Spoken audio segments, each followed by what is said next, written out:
오늘 그 첫 번째 지원자인 성형부작용 환자 김지연 환자분을 모셨습니다. 안녕하세요. 네, 저는 강남에서 복부 지방 흡입하고 복부 거상술을 받았습니다.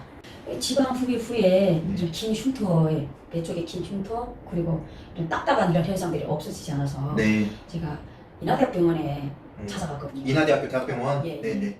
피부 그 복부 지방 그 층 내에 그 섬유화, 딱딱한 현상. 네, 그 섬유화 그런 현상이 발생했고 그리고 반흔, 23cm의 이런 뭐 반흔 그게 뭐 흉터라 하더라고요. 그런 네. 게 발생했다고 그런 진단을 받았거든요. 네.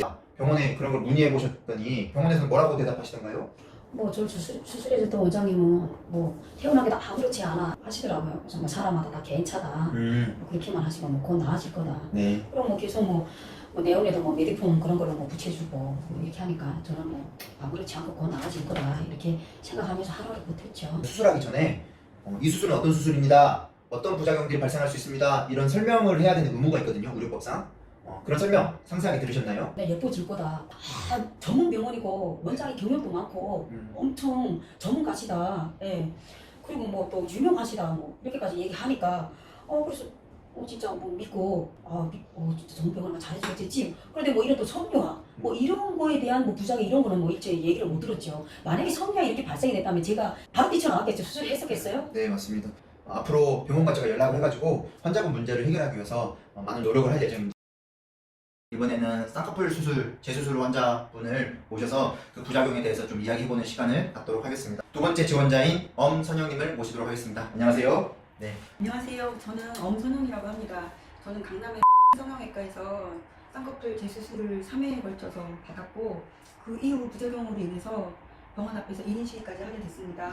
제가 수술 받은 이후에 눈꺼풀 떨림이라던가 눈시림, 눈이 덜 감기는 현상, 그리고 두통, 눈의 통증 이런 것들로 인해서 계속 반복해서 재수술을 받게 되었거든요. 나 이런 부작용이 있다라고 병원에 말씀하셨더니 병원 뭐라고 하셨나요?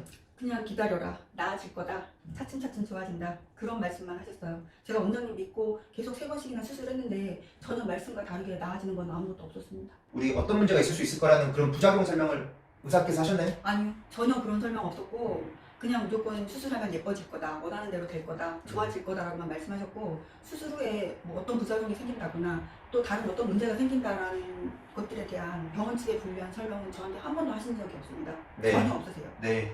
제가 우리 엄선영 환자분 도와가지고 반드시 병원이랑 병원의 책임을 물어서 뭐 합의를 하든 아니면 손해배상 청구 소송을 하든 뭐 형사고소를 하든 그런 문제점들을 잘 해결할 수 있도록 노력하겠습니다. 오늘 이 자리에 함께 하시는 윤지인님께서는 이제 본인께서 직접 환자분은 아니시고요. 따님이, 미성년자인 따님이 그런 성형 부작용을 겪고 계신 그런 케이스입니다. 윤지라고 합니다. 저희 딸아이가 에서 쌍꺼풀 수술 받았습니다. 그리고 앞트임, 위트임, 눈매 교정 수술 받았는데요. 저는 앞트임이 벌어져 있는 상태이고요. 그래서 지금 흉터 때문에 고민도 심각하고 눈 비대칭이 너무 심해서 딸아이가 지금 친구들 만나는 것도 눈을 바라보고 눈을 마주보고 바라보고 얘기하는 것도 싫어하고 되게 많이 주고 싶어 했습니다. 병원에서 뭐라고 하나요? 아직 붓기가 현저히 남아있다. 뭐 기다려봐라. 시간차로 괜찮아질 거다. 뭐 3개월을 더 기다려봐야 된다. 6개월을 기다려봐야 된다. 계속 기다려봐라라는 말이었고 현재 뭐 나아지지 않는 상황입니다. 그러면 부작용에 관한 설명을 제대로 하던가요? 이런 설명들은 전혀 없었고요. 뭐 이런 부작용이 있을 수 있다. 뭐 다른 문제점이 생길 수 있다. 자신들이 뭐 불리한 내용은 전혀 하지 않았습니다. 어머니께서 본인이 겪은 일이라고 하셔도 굉장히 마음이 무거우실 텐데 아마 따님이 겪는 일이라서 더 마음고생이 심하실 것 같다는 생각이 듭니다. 그래서 이렇게 문제가 많은 병원을 제가 꼭 환자분과 따님을 도와가지고 법적인 절차를 밟아서 문제 해결을 위해서 도움을 드리도록 하겠습니다. 오늘 네 번째 프로보노 지원자인 김현정님을 모셨습니다. 안녕하세요. 저는 김현정이라고 합니다. 저는 에서 허벅지 지방 흡입 수술을 받은 후 수술비에 물집이 잡히고 개사까지 발생하는 부작용을 겪고 수술 후 고통스러운 시간을 보내고 있습니다. 일단 수술 2일차부터 수술 부위에 물집이 잡혔었고요. 병원에 내원해서 말씀드렸더니 괜찮다면서 저를 돌려보내셨습니다. 그런데 수술 6일차가 됐을 때 물집이 더 커지고 나아지지가 않아서 다시 내원했더니 병원 측은 그제서야 장액종이라고 하시면서 물집을 터뜨리고 손으로 쥐어짰습니다. 물집 부위는 아물지도 않고 피부는 점점 죽어갔습니다. 그렇게 개사로 이어졌고 도저히 안 되겠어서 화상병원, 종합병원, 대학병원에 갔더니 세 분의 의사선생님께 모두 개사 판정을 받았습니다. 대학병원에서는 수술 부위를 보시더니 그 수술한 의사가 이걸 진짜 괜찮다고 하더냐. 놀라시면서 지금 바로 입원해서 괴사된 부분을 걷어내고 긴급 수술을 해야 한다고 말씀하셨습니다. 이런 내용들을 수술한 병원에도 혹시 알리셨나요? 네, 치료 중간에도 계속 물어봤고 괴사 판정 받은 날부터 3일 연속 말씀드렸습니다. 입원 당일 오전에도 다시 찾아가서 말했더니 괴사가 아니다. 자기만의 치료법이 있다면서 대학병원에서 그렇게 이야기하면 어쩔 수 없지만 병원 측은 인정할 수 없다면서 어이없는 태도로 일관하셨습니다.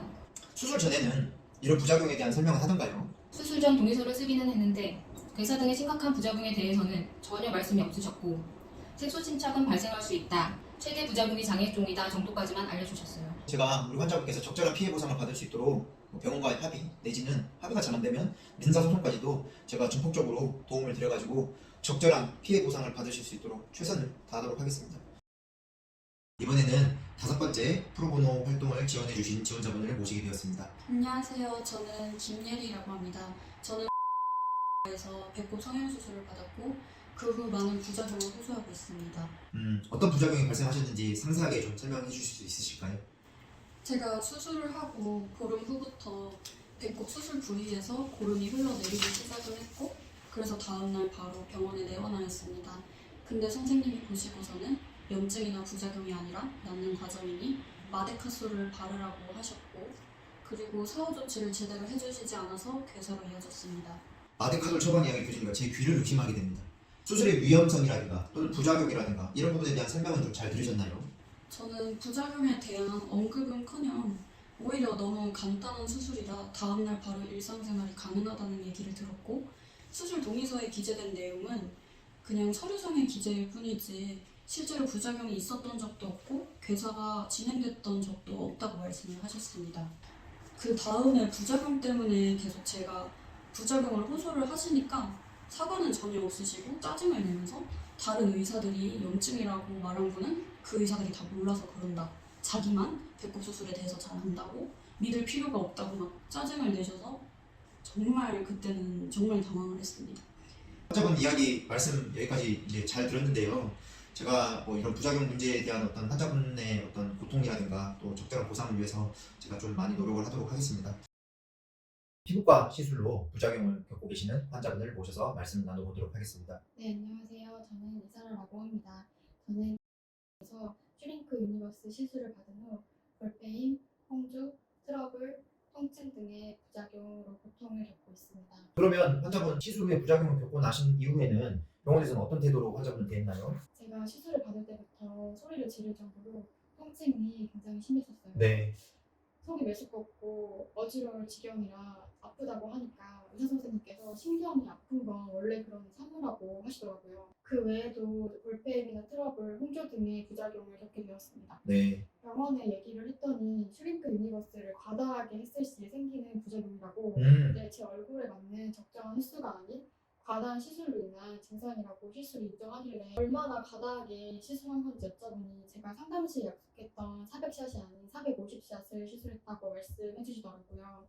이것도 처음엔 안 알려주시다가 제가 계속 여쭤보니 마지못해 알려주셨고 사과는 단 한 번도 없었습니다. 그럼 그 이후에 대응은 좀 어땠어요, 병원에서?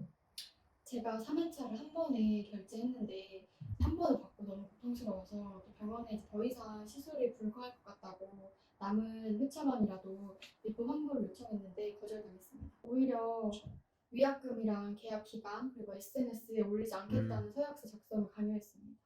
여기서 그치지 않습니다. 단순히 이렇게 부작용만 겪는 게 아니라 병원에서 환자분을 고소까지 했다니까요. 맞죠? 네. 그 의사는 제가 쓴 후기를 명예훼손으로 고소해서 1년이 넘는 시간 동안 육체적, 정신적으로 큰 고통을 주고 있습니다. 최선을 다해서 환자분을 돕도록 하겠습니다.